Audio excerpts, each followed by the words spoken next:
یہ بیان آپ کی خدمت میں www.muftiahmedkhanpuri.com کی طرف سے پیش کیا جا رہا ہے۔ بسم اللہ الرحمن الرحیم۔ الحمد للہ رب العالمین، والصلاة والسلام علی سید الانبیاء والمرسلین، سیدنا و نبینا و حبیبنا و شفیعنا محمد و آلہ و اصحابہ اجمعین۔ اما بعد، فعن ابی ہریرۃ رضی اللہ تعالی عنہ قال قال النبی صلی اللہ تعالی علیہ وسلم من یاخذ عنی ہؤلاء الکلمات فیعمل بہن او یعلم من یعمل بہن۔ قال ابو ہریرۃ رضی اللہ تعالی عنہ قلت انا یا رسول اللہ، فاخذ بیدی وعد خمسا: اتق المحارم تکن عابد الناس، وارض بما قسم اللہ لک تکن اغنى الناس، واحسن الی جارک تکون مومنا، واحب للناس ما تحب لنفسک تکن مسلما، ولا تکثر الضحک فإن کثرة الضحک تمیت القلب۔ یہ ترمذی شریف کی ایک روایت ہے۔ حضرت ابو ہریرہ رضی اللہ تعالیٰ عنہ فرماتے ہیں کہ نبی کریم صلی اللہ تعالیٰ علیہ وسلم نے ارشاد فرمایا: من یاخذ عنی ہؤلاء الکلمات، کون ہے جو مجھ سے ان باتوں کو سیکھے اور حاصل کرے۔ یہ بھی ایک انداز ہے نبی کریم صلی اللہ تعالیٰ علیہ وسلم کا تربیت کا، کہ سننے والوں کے اندر ایک طلب پیدا کی جائے، اس لیے کہ طلب کے بعد جو چیز حاصل ہوتی ہے اس پر آدمی عمل کا اہتمام کرتا ہے۔ تو اس کا ایک طریقہ یہ بھی ہے کہ مخاطبین سے سوال کیا جائے، جیسے استاد درسگاہ میں اپنے شاگردوں سے کہتا ہے کون میرے سوال کا جواب دے گا، تو سب بچے انگلی اونچی کرتے ہیں، میں دوں گا میں دوں گا۔ ایک طریقہ ہے متوجہ کرنے کا اور طلب پیدا کرنے کا۔ تو نبی کریم صلی اللہ تعالیٰ علیہ وسلم نے ایک موقع پر ارشاد فرمایا کہ کون ہے جو مجھ سے ان باتوں کو حاصل کرے، اور حاصل کرنے کے بعد فیعمل بہن، ان کے اوپر عمل کریں۔ دیکھو، علم جو ہے دینی علم، اس کا پہلا حق یہ ہے کہ آدمی اس کے اوپر عمل کا اہتمام کرے۔ خالی سیکھ لینا، جان لینا، معلومات میں زیادتی کر لینا یہ کافی نہیں ہے، بلکہ یہ اس لیے سیکھا جاتا ہے کہ آدمی اس کو عملی جامہ پہنائے۔ حضرت عبداللہ ابن مسعود رضی اللہ تعالیٰ عنہ کی روایت ہے کہ نبی کریم صلی اللہ تعالیٰ علیہ وسلم نے ارشاد فرمایا: لا تزول قدم ابن آدم یوم القیامت من عند ربہ حتی یسأل عن خمس، کہ قیامت کے روز انسان کے قدم اللہ کے حضور سے ہٹ نہیں پائیں گے یہاں تک کہ اس کو 5 چیزوں کے متعلق پوچھا جائے گا۔ ان 5 چیزوں میں ایک چیز یہ بھی ہے ماذا عمل فیما علم، جو علم حاصل کیا، جو معلومات دین کی اس کو ملی، اس کے اوپر کیا عمل کیا۔ یہ گویا اللہ تعالیٰ پوچھیں گے قیامت کے روز۔ اس لیے دین کی جو بھی بات ہو، پہلی تو اس میں نیت یہی ہونی چاہیے کہ میں اس پر عمل کا اہتمام کروں گا۔ حضرات صحابہ رضوان اللہ تعالیٰ علیہم اجمعین کا مزاج یہی تھا۔ ایک قبیلہ ہے عبد القیس جو بحرین کے اندر آباد تھا۔ ایک مرتبہ ان کا ایک وفد نبی کریم صلی اللہ تعالیٰ علیہ وسلم کی خدمت میں حاضر ہوا، اور انہوں نے نبی کریم صلی اللہ تعالیٰ علیہ وسلم سے درخواست کی کہ اللہ کے رسول، آپ ہم کو کچھ ایسی باتیں بتلا دیجئے کہ اس پر عمل کر کے ہم جنت میں داخل ہوں، وَنُخْبِرُ بِهِ مَنْ وَرَاءَنَا، اور اپنے پیچھے جن لوگوں کو چھوڑ کر کے آئے ہیں ان کو بھی ہم یہ وہ باتیں بتلائیں۔ تو دیکھو پہلا تو یہی کہ ہم خود عمل کر کے جنت کے اندر داخل ہوں۔ تو علم کا پہلا حق یہ ہے کہ آدمی اس پر عمل کا اہتمام کرے۔ اس کے بعد دوسرا حق، اور یعلم من یعمل بہن، حضور فرماتے ہیں کہ جو خود عمل کرے یا کوئی اس پر عمل کرنے والا ہو اس کو سکھلائے۔ یہ گویا خود عمل کرنے کے بعد دوسروں تک علم کی اس بات کو پہنچانا، یہ بھی علم کا حق ہے۔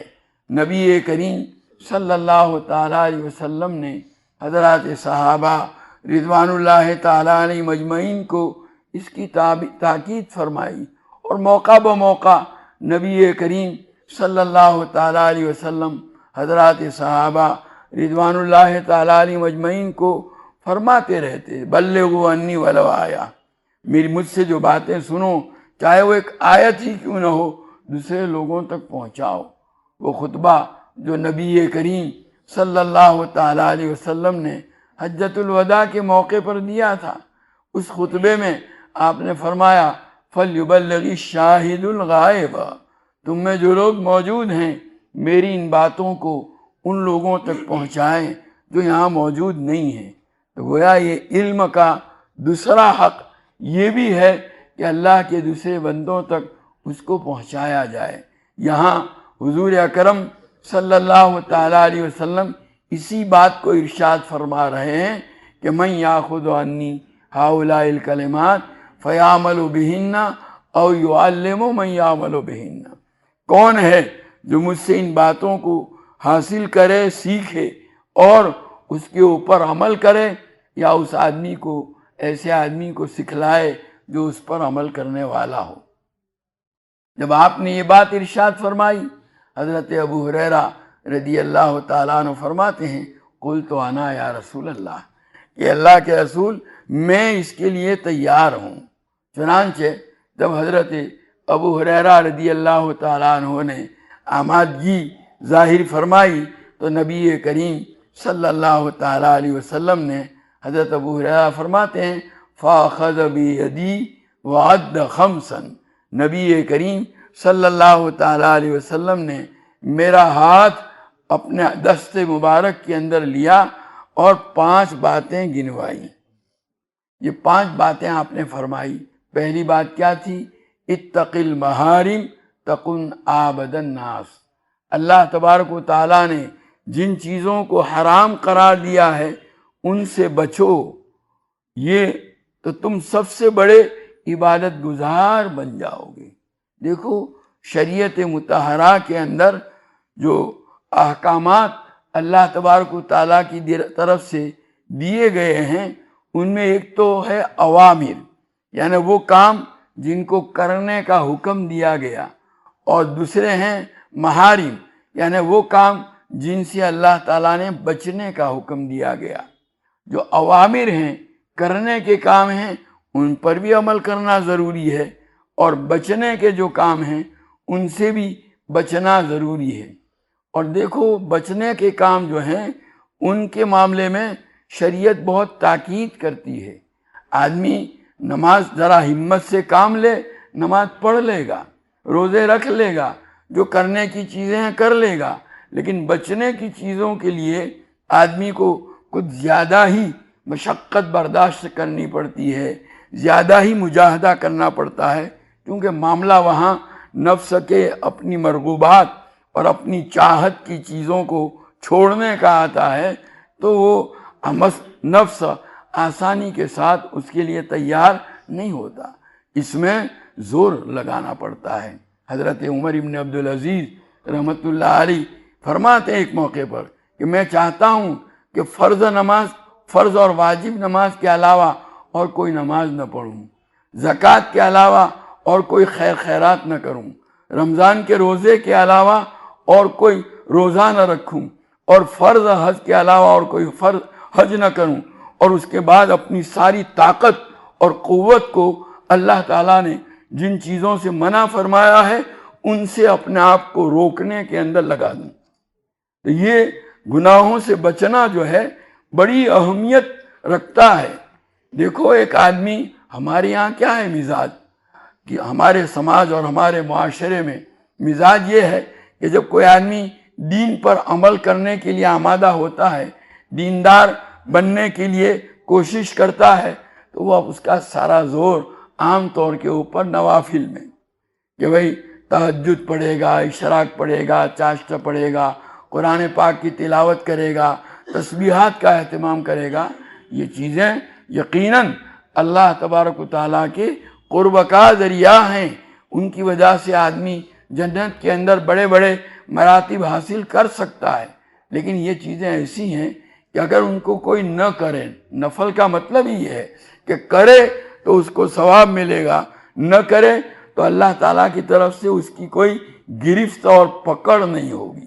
آپ کل کو قیامت میں اللہ تعالیٰ آپ سے یہ سوال نہیں کریں گے کہ آپ نے تہجد کیوں نہیں پڑھی، چاشت کیوں نہیں پڑھی، آپ نے تسبیحات کا اہتمام کیوں نہیں کیا۔ لیکن اگر کسی چھوٹے سے چھوٹے گناہ کا اگر ارتکاب کیا ہے تو اس کے متعلق اللہ تبارک و تعالیٰ کی طرف سے سوال ہوگا، گرفت ہوگی کہ یہ کام تم نے کیوں کیا۔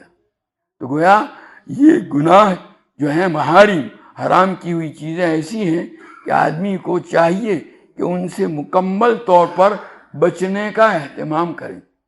حضرت عبداللہ ابن عباس رضی اللہ تعالیٰ عنہما نبی کریم صلی اللہ تعالیٰ علیہ وسلم کے چچا زاد بھائی ہیں۔ حضور اکرم صلی اللہ تعالیٰ علیہ وسلم نے ان کے لیے دعا فرمائی تھی، اللہم علمہ الکتاب اللہم فقہہ فی الدین، اے اللہ ان کو قرآن پاک کا علم عطا فرما، اے اللہ ان کو دین کی سمجھ عطا فرما۔ اللہ تعالیٰ نے اس کی وجہ سے ان کو علمی اعتبار سے بہت اونچا مقام عطا فرمایا تھا۔ حبر الامت ان کا لقب تھا۔ ان سے کسی آدمی نے سوال کیا حضرت عبداللہ ابن عباس رضی اللہ تعالیٰ عنہما سے کہ رجل قلیل العمل قلیل الذنوب احب الیک ام رجل کثیر العمل کثیر الذنوب، ایک آدمی وہ ہے جو کرنے کے کام فرائض وغیرہ، فرائض واجبات پر اکتفا کرتا ہے، باقی نوافل وغیرہ کا اہتمام نہیں کرتا، کم کرتا ہے اعمال، لیکن گناہ سے بھی اپنے آپ کو بچاتا ہے، گناہ بھی بہت کم کرتا ہے۔ اس کے مقابلے میں ایک دوسرا آدمی ہے جو بہت سارے اعمال نیکی کے فرائض اور واجبات کے ساتھ جو ہے نوافل کا بھی بہت اہتمام کرتا ہے خوب، لیکن کثیر الذنوب گناہ بھی بہت کرتا ہے، تہجد، چاشت، اشراق، خیر خیرات سب کچھ، لیکن لوگوں کے ساتھ زیادتیاں بھی کرتا ہے، کسی کی غیبت کر دی، کسی کو تکلیف پہنچا دی، کسی کے در پہ آزار ہو گیا، یہ سب۔ تو آپ کے نزدیک ان میں کون سا آدمی جو ہے پسندیدہ ہے؟ تو حضرت عبداللہ ابن عباس رضی اللہ تعالیٰ عنہما نے جواب میں ارشاد فرمایا، لا عادل بالسلامت، جو آدمی اپنے آپ کو گناہ سے بچاتا ہے، تو گناہ سے بچنے کی یہ خوبی ایک ایسی خوبی ہے کہ کوئی اور کمال اس کا مقابلہ نہیں کر سکتا۔ اس خوبی کے مقابلے میں کسی اور چیز کو ترجیح نہیں دے سکتا، برابر قرار نہیں دے سکتا۔ تو گویا گناہوں سے بچنا جو ہے وہ بڑی اہمیت کا حامل ہے، اور شریعت کی نگاہوں میں اس کی بڑی تاکید ہے۔ اسی لیے تقوی کا حکم قرآن پاک میں بہت سے مقامات پر دیا گیا ہے، 200 سے زیادہ مقامات ہیں قرآن پاک میں جس میں لفظ تقوی کو مختلف صیغوں کی شکل میں استعمال کیا گیا ہے، اور باقاعدہ اس کو فرض قرار دیا، اتقوا اللہ۔ بعض آیتیں تو وہ ہے کہ جس میں ایک ایک آیت میں 2 مرتبہ تقوی اختیار کرنے کا حکم دیا۔ تو تقوی کیا ہے؟ ہم لوگوں نے تقوی کا ایک مطلب اپنے ذہن سے گڑھ رکھا ہے، اور پھر یوں سمجھتے ہیں کہ یہ تو ہمارے بس کا نہیں ہے، یہ تو خاص لوگوں کا کام ہے۔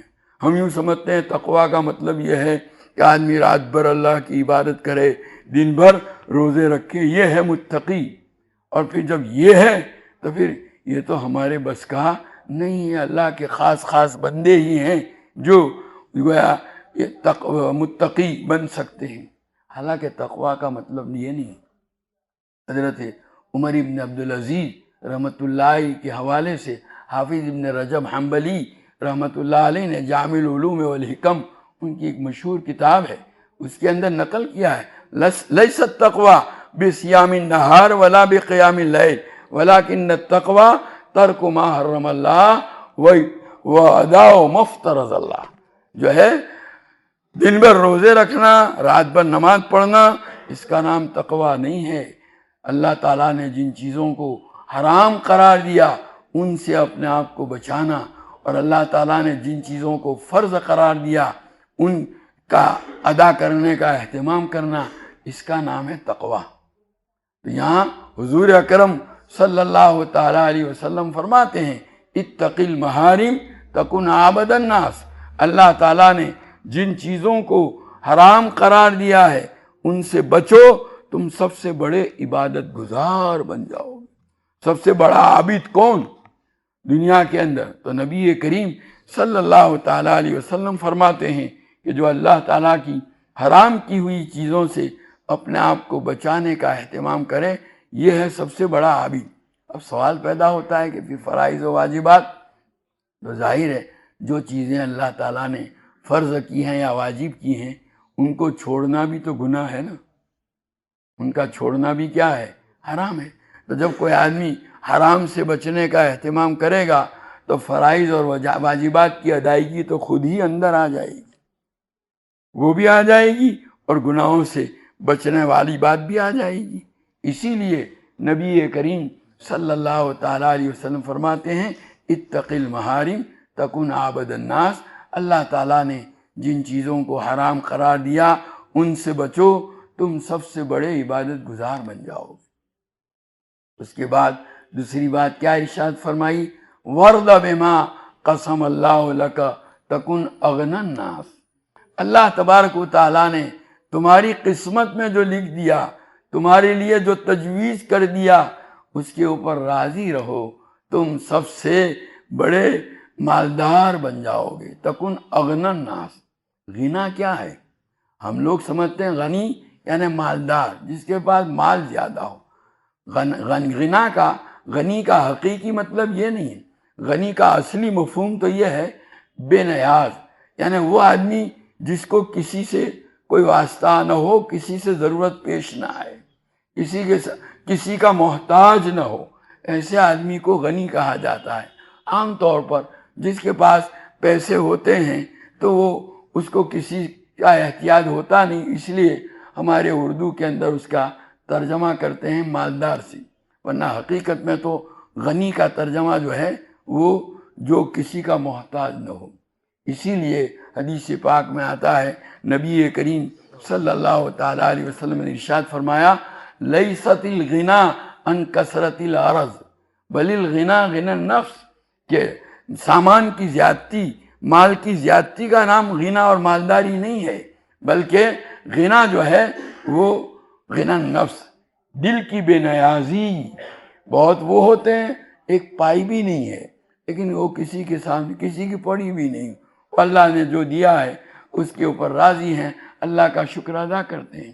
اور بہت سے ہیں کروڑ پتی ہیں، ارب پتی ہیں، ملینر بلینر ٹریلینر ہیں، لیکن پھر بھی ہائے ہائے ہائے ہائے، رات دن کوئی سکون اور چین نہیں، پھر کچھ مل جائے اور مل جائے اور مل جائے۔ تو یہ غنا جو ہے دل کی بے نیازی، اللہ یہ صفت اگر عطا فرما دے کسی کو تو اس سے بڑھ کر اور کوئی چیز نہیں ہے۔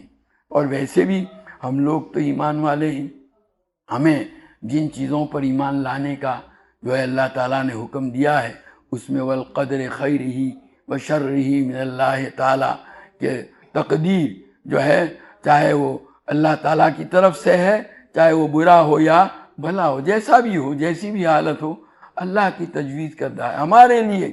اللہ تعالیٰ نے جو طے کر دیا، بس اس سے زیادہ ساری دنیا مل جاوے تو بھی ایک پائی ہم کو دے سکتی نہیں ہے، اور اللہ تعالیٰ نے ہمارے لیے جو تجویز کر دیا، ساری دنیا مل جائے تو اس میں سے ایک پائی کم نہیں کر سکتی۔ جب ہمارا یہ ایمان ہے تو پھر یہ بے چینی، بے صبری، بے کلی کائی کو؟ آدمی سکون اور اطمینان کے ساتھ اللہ کے احکام کو پورا کرنے میں مشغول رہے، روزی جو مقدر ہے وہ تو اس کے پاس آ کر کے رہے گی۔ حدیث میں آتا ہے کہ آدمی کی روزی بھی آدمی کو اس طرح تلاش کرتی ہے جیسے کہ موت اس کو تلاش کرتی ہے۔ موت بھی جیسے آ کر کے رہتی ہے، اسے روزی بھی اس کے حصے کی جو ہے وہ تو اس کو مل کر کے رہے گی۔ تو بہرحال اللہ کے فیصلے پر راضی، جس کو رضا بر قضا کہتے ہیں، تو اس کو ویسے آدمی اپنی کوشش کرے، اپنی ضرورت پوری کرنے کے لیے کوشش کرے، لیکن اس کوشش کے بعد اللہ تعالیٰ کی طرف سے جو ملا بس بے چینی نہ ہو، طبیعت میں بے صبری نہ ہو، اس کے اوپر راضی رہے۔ تو بہرحال جس آدمی کا یہ مزاج ہوگا تو آپ دیکھیں گے کہ اس سے بڑا اور کوئی مالدار نہیں، بے نیاز نہیں، اس کو کسی کی پڑی نہیں۔ تیسری بات نبی کریم صلی اللہ علیہ وسلم نے فرمائی، احسن الی جارک تکن مومنا، اپنے پڑوسی کے ساتھ اچھا سلوک کرو، تم مسلمان مومن کہلاؤ گے۔ ایمان کا تقاضا یہ ہے کہ آدمی اپنے لیے جو پسند کرے اپنے بھائی کے لیے بھی وہی پسند کرے۔ حضور صلی اللہ علیہ وسلم کا ارشاد ہے، لا یؤمن احدکم حتی یحب لاخیہ ما یحب لنفسہ، تم میں سے کوئی آدمی مومن نہیں ہو سکتا، ایمان والا نہیں ہو سکتا یہاں تک کہ اپنے بھائی کے لیے بھی وہی پسند کرے جو اپنے لیے پسند کرتا ہے۔ تو گویا یہ اپنے پڑوسی کے لیے بھی وہی سوچنا چاہیے۔ اللہ تعالیٰ نے ایک مسلمانوں کو آپس میں ایک دوسرے کا بھائی قرار دیا ہے، انما المؤمنون اخوۃ، ایمان والے ایک دوسرے کے بھائی ہیں۔ اور اس اخوت اور بھائی چارگی اور اس بھائی چارگی کے اس رشتے کا تقاضا یہ ہے کہ جیسے آدمی اپنے لیے بھلائی سوچتا ہے اپنے بھائی کے لیے بھی بھلائی سوچے۔ بھائی الگ چیز نہیں ہے، شریعت نے پورے گویا تمام مومنین کو ایک یونٹ، ایک ایکم قرار دیا ہے، سب مل کر ایک حقیقت ہے۔ تو آپ دوسرے کی برائی چاہیں گے تو اس کا مطلب یہ ہوا کہ آپ اپنی خود کی برائی چاہ رہے ہیں۔ ایک مومن کے ایمان کا تقاضا یہ ہے، الدین والنصیحۃ للہ ولرسولہ ولأئمۃ المسلمین ولعامتہ، کہ دین نام ہے بھلائی چاہنے کا، ہر ایک کی بھلائی چاہو، اللہ کی بھلائی چاہو۔ اللہ کے اب یہ سوال پیدا ہو کہ اللہ کی بھلائی ہم کیا چاہیں گے؟ اللہ کی بھلائی چاہنے کا مطلب یہ ہے کہ اللہ کی ذات پر اور اس کی صفات پر آدمی ایمان لاوے، یہ جو ہے النصیحۃ للہ ہوا۔ رسول کی بھلائی کا مطلب یہ ہے کہ اللہ کے رسول جن باتوں کو لے کر کے آئے ہیں ان پر ہم ایمان لائیں، ان کے عوامی پر عمل کریں، ان کی اتباع اور پیروی کریں۔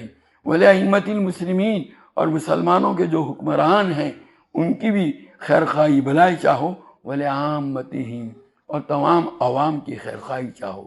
حضرت حضور صلی اللہ علیہ وسلم نے اپنے خادم خاص حضرت انس رضی اللہ تعالیٰ عنہ کو ایک نصیحت فرمائی، یا بنی ان قدرت ان تصبح وتمسی ولیس فی قلبک غش لأحد فافعل، اے میرے پیارے بیٹے، تم اگر یہ کر سکتے ہو، صبح اور شام ایسی حالت میں کر سکتے ہو کہ تمہارے دل میں کسی کے واسطے جو ہے غش جو ہے عربی زبان میں اسی لفظ نصح کا مقابل ہے۔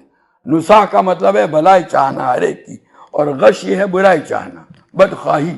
تو تمہارے دل میں کسی کے متعلق بھی بدخواہی نہ ہو۔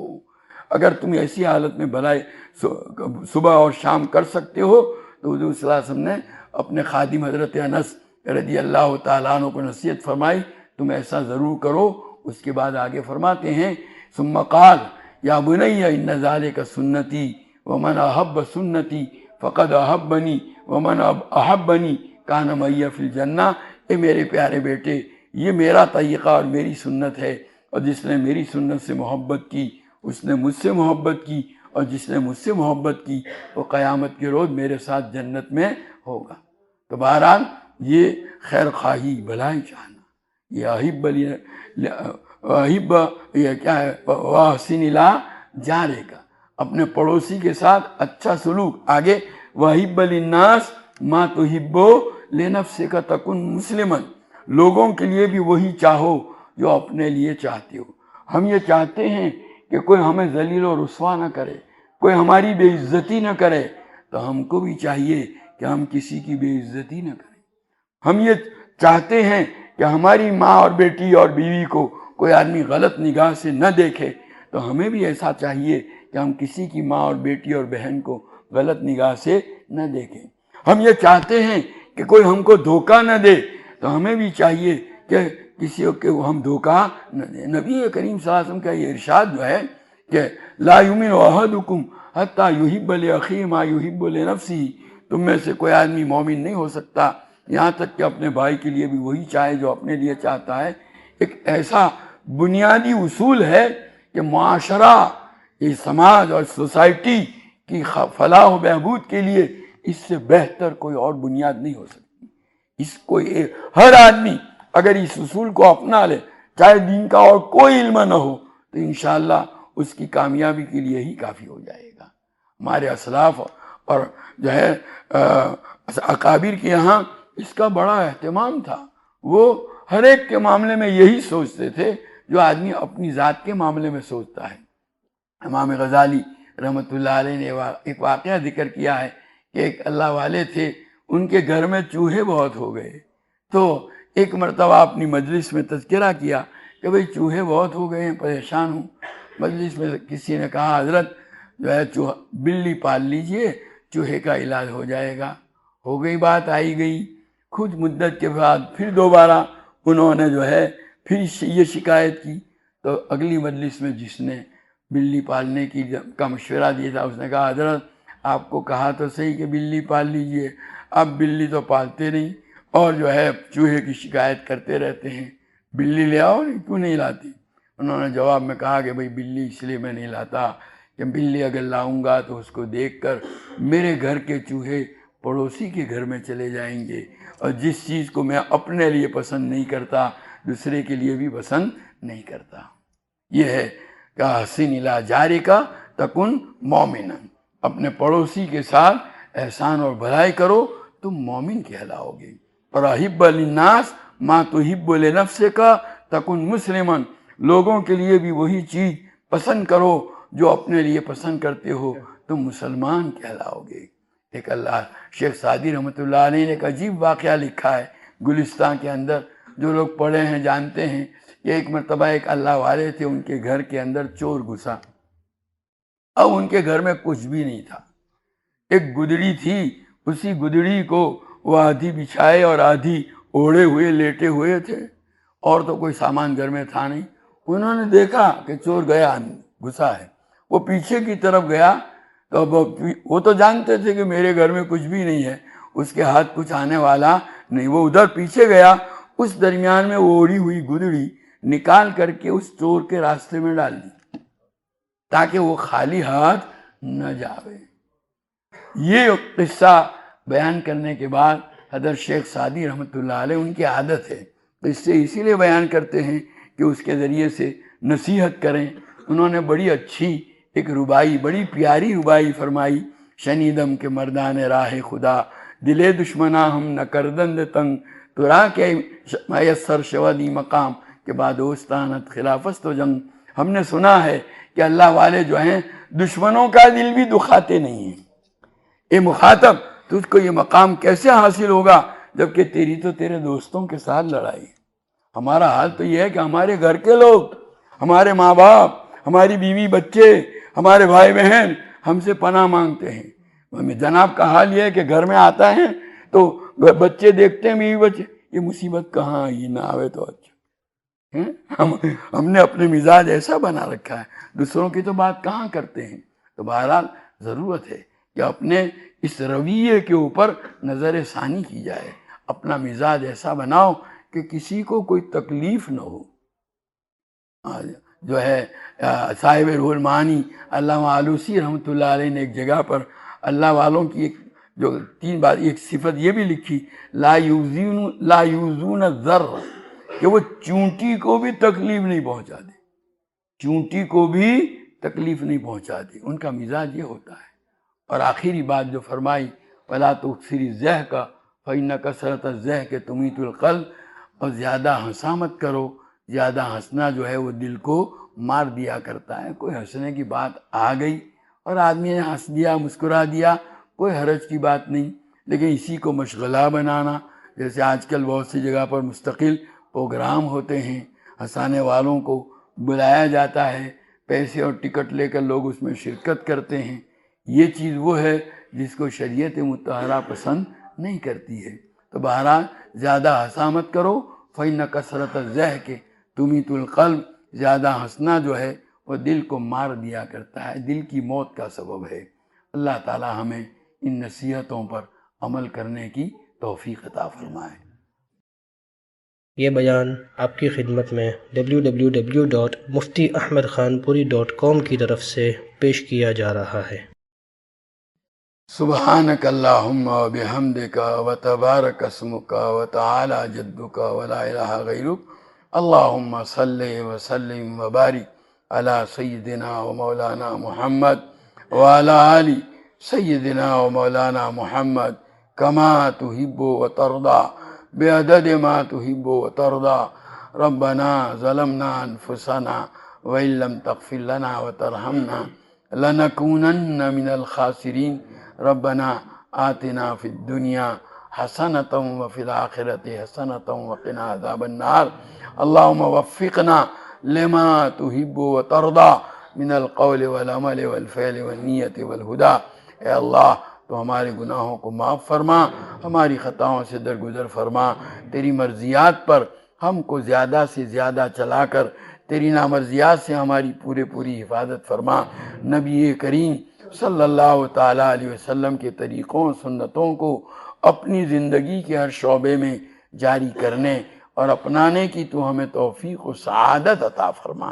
حضور اکرم صلی اللہ تعالیٰ علیہ وسلم کے طریقوں کی محبت اور غیروں کے طریقوں کی نفرت اے اللہ ہمارے قلوب کے اندر ڈال دے. تمام برائیوں سے ہم کو پاک اور صاف فرما کر تمام اچھائیوں سے ہم کو آراستہ فرما. اے اللہ ہمارے بیماروں کو صحت کاملہ عاجلہ مستمرہ عطا فرما. مقروضوں کے قرضوں کے ادائیگی کی شکلیں پیدا فرما. پریشان حالوں کی پریشانیوں کو دور فرما. حاجت مندوں کی حاجتیں پوری فرما. قید و بند میں محبوسوں کو رہائی نصیب فرما. مقدمات میں ماخوذوں کو بری فرما. جو جس مصیبت میں گرفتار ہے اے اللہ اس سے اس کو نجات عطا فرما. حضور پاک صلی اللہ تعالیٰ علیہ وسلم کا امتی جہاں کہیں بھی ہو اس کے ایمان و اسلام کی، جان و مال کی، عزت و آبرو کی، اہل و عیال کی، تجارت و زراعت و کاروبار کی، ہر چیز کی پوری حفاظت فرما. پورے عالم میں امت مسلمہ جہاں کہیں مظلومیت کا شکار ہے اے اللہ اس کی بھرپور نصرت فرما. ظالم کے ہاتھ کو ظلم سے روک دے، ظالم کے ہاتھ کو ظلم سے روک دے. اے اللہ ظالم کے ہاتھ کو ظلم سے روک دے. تیرے حبیب پاک صلی اللہ تعالیٰ علیہ وسلم نے جتنی خیر اور بھلائی تجھ سے مانگی ہمیں اور پوری امت کو عطا فرما. اور جن شر و برائیوں سے پناہ چاہی اس سے ہماری اور پوری امت کی حفاظت فرما. اے اللہ یہاں موجود تیرے تمام بندوں کی جائز اور نیک مرادیں پوری فرما. ربنا تقبل منا انک انت السمیع العلیم وتب علینا انک انت التواب الرحیم. صلی اللہ تعالیٰ علی خیر خلقہ سیدنا و مولانا محمد وآلہ و اصحابہ اجمعین برحمتک. یہ بیان آپ کی خدمت میں www.muftiahmedkhanpuri.com کی طرف سے پیش کیا جا رہا ہے.